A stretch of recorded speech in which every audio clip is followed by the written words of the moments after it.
মামলা তো তুলে নিয়েছে গত 1 বছর টাকার বিনিময়ে, নতুন করে আর কি তুলবেন?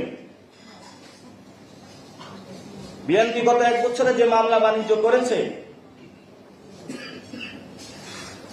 সেগুলো স্বীকৃতি মির্জা ফখরুল দিলেন, তাদেরকে জায়েজ করে নিলেন।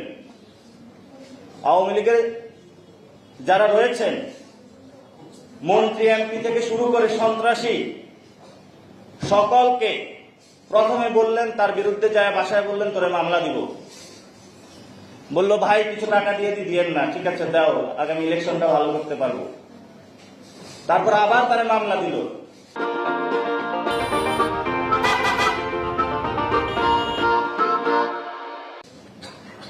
মামলা দেওয়ার পরে ইজহারভুক্ত হবে বললো আরো কিছু টাকা দেন, ইলেকশন ফান্ডটা আর একটু বাড়াইলেন। তারপরে তারা আবার থানায় দিল। থানায় দেওয়ার পরে এখানে 2 ভাগ হলো। বিএনপি পন্থী যে আইনজীবী সে আবার নতুন ভাগ বসাইল। আরে ভাই আমি আইনজীবী হলো, আমিও তো ইলেকশন করব, আমার ফান্ড কই? আওয়ামী লীগ তাকে আবার টাকা দিল। পুরো 1 বছর তারা চাঁদাবাজি এবং মামলা বাণিজ্য, এই দুইটা ছাড়া গত 1 বছরে বিএনপির ইতিহাসে কোনো লেখা নাই। বিএনপির যদি 1 বছরে সফল